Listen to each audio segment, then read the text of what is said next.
Hello, and welcome once more to another episode of Cave Cat's movie and TV reviews. Again with your favorite host, the one and only Cave Cat. After the last episode, surprisingly enough, I'm covering yet another DiC Entertainment product, the eighth time that I've actually done so. So, what am I talking about, you ask?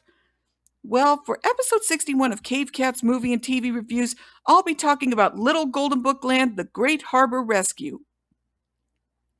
You may recall that I actually briefly mentioned this one back in my Popples review. An idea to do a review of this has been on the back burner for a while, until now.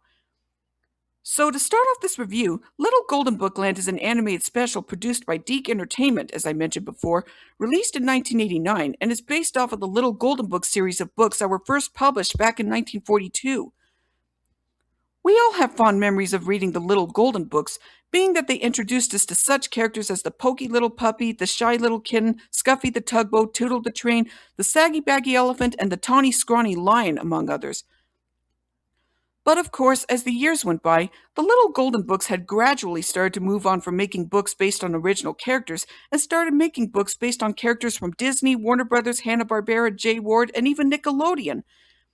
Despite this, however, at least the books based on the original characters have been in print for many years, even getting multiple reissues throughout the years. And of course, we also know about the Golden Book video line from the 1980s all the way up to the late 1990s now, don't we? And as for the plot for this particular special, well, it starts off with Scuffy overhearing a conversation between an old lighthouse named Beamer and a group of bigger cargo boats regarding a huge problem. Apparently, previous storms have worn down the breakwater for Harbor Town, so now there's a huge gaping hole in the breakwater. This poses an even bigger problem because another storm is on its way, and unless the hole is fixed, the entire town, as well as all of Little Golden Book Land, will end up getting severely flooded by the waves caused by the storm. Scuffy then offers his services to fix the breakwater, but this only makes the other boats laugh at Scuffy, thinking that he's too small to perform such a big job. Despite this, Scuffy is still determined to find a way to fix the hole in the breakwater, before he ends up enlisting the help of his good friends Toodle, Katy Caboose, Pokey Little Puppy, and Shy Little Kitten to find a way to fix the breakwater. After some speculation, they ultimately come up with the idea of using a rock to plug up the hole, deciding to journey to a place called Cave Town in order to get a rock of the size and weight necessary to fix up the breakwater. What follows after that is Scuffy and his friends going through all sorts of adventures as they try to find the rock needed to fix the hole in the breakwater. Of course, being that this is an animated special based on the Little Golden Books, I think it's great that this particular special ended up being an amalgamation of a lot of the different Little Golden Book characters that were introduced back in the day. Yeah, even though DiC Entertainment did make other little kids shows at the time, like Rainbow Bride, Popples, or even Sylvanian Families, this one really stands out from those other shows because at least the special had a rather cohesive story, what with Scuffy and his friends having to race against time in order to find the rock needed to fix the breakwater before the storm comes and reaches its full potential. And there's also two strong messages that really tied the special together. The first one being that even if you seem like you're too little to actually do anything, even the smallest person can make the biggest difference, being that Scuffy was put down by the bigger and older boats when he offered to help fix the breakwater. Yet in the end, he and his friends were able to fix the breakwater with the rock that they were able to find. So in other words, like they said in VeggieTales, little guys can do big things too. The second message is the power of friendship and cooperation, being that Scuffy knew that he couldn't fix the breakwater by himself, so he ended up calling up his friends to help him in his quest to find the rock necessary to fix the hole in the breakwater. Even meeting brand new friends Saggy Baggy Elephant, Tawny Scrawny Lion, and Baby Brown Bear, the latter being responsible for providing the gang with the rock needed for the job, since it's revealed that he actually collects rocks as a hobby. Kinda Deus Ex Machina-ish though, but still effective.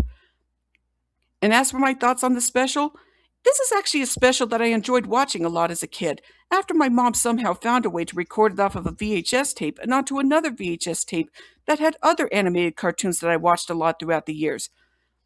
So this is another animated cartoon that became one of my childhood favorites, along with All Dogs Go to Heaven, Snoopy Come Home, and Scooby-Doo and the Ghoul School, as I mentioned before.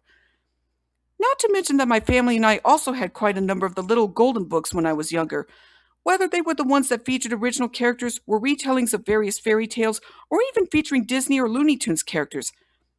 Heck, I remember that we even had the Little Golden Books of Scuffy the Tugboat, Toodle, and the Pokey Little Puppy. Despite this, I feel that this special has the perfect combo of action, adventure, comedy, and a great lesson in friendship and trying your best no matter the odds. It's also fun to see what escapades that Scuffy and the others go through in their quest to try and save little Golden Book Land.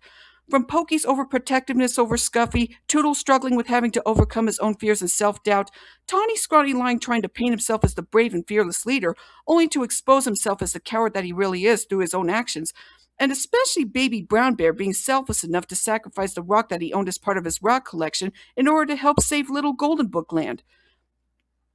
To see all of the different little Golden Book characters together in one setting is an absolute dream come true for those who are fans of the little Golden Books, because it's fun to see all the familiar characters play off of each other with their different personalities.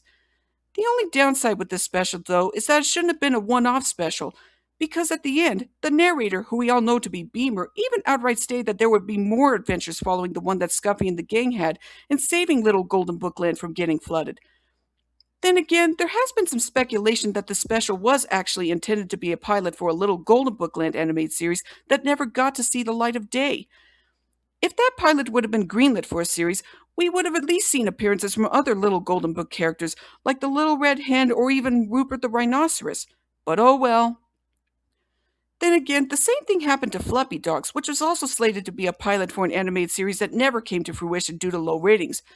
But at least it's not as bad as when the Garbage Pail Kids cartoon was originally going to air on network television, but ended up never doing so due to parental complaints, as I mentioned before in previous episodes. But despite this, at least they did publish Golden Books featuring the characters on new adventures, supposedly taking place after the special. Even so, it still would have been great to see a little Golden Book Land animated series, especially since the special was released by Golden Book Video. But this is not the only time that a DiC Entertainment product had been released to VHS by Golden Book Video. The same thing also happened with other DiC shows, like Inspector Gadget, Heathcliff and the Cadillac Cats, The New Archies, Cops, and especially Sylvanian Families, when those shows also had VHS releases from Golden Book Video as well.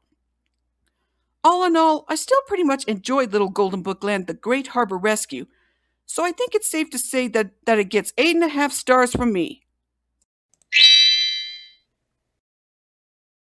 It would be great if we could get more animated fare featuring the Little Golden Book characters, even though there have been animated videos featuring the characters that were released by Golden Books Family Entertainment in the late 1990s. But other than that, there wasn't really much featuring the Little Golden Book characters after that. But maybe, just maybe, there could be another chance to do an animated series featuring the Little Golden Book characters, or maybe even an animated movie. After all, since the Golden Books are currently owned by DreamWorks due to the fact that they bought Classic Media back in 2012 and renamed it to DreamWorks Classics, there might be a strong possibility that a Little Golden Books television series or animated movie might come to fruition, much like the news with the Garbage Pail Kids cartoon reboot still in the works. Still wondering what's taking them so long regarding that one, but I digress again. Once more, I really enjoyed Little Golden Book Land for its plot, the characters, and the lessons that it was able to convey. If any of you out there are fans of the original Little Golden Books, then I would recommend that you check out this particular special. And if any of you grew up with this special and you have kids, then have them watch it, and they might enjoy it as well. Well, that's it for this episode of Cave Cat's movie and TV reviews. Once more, be sure to like and subscribe to my YouTube channel and hit the notification bell for more videos from me, whether they're more episodes or something else. So until next time, see you in the future!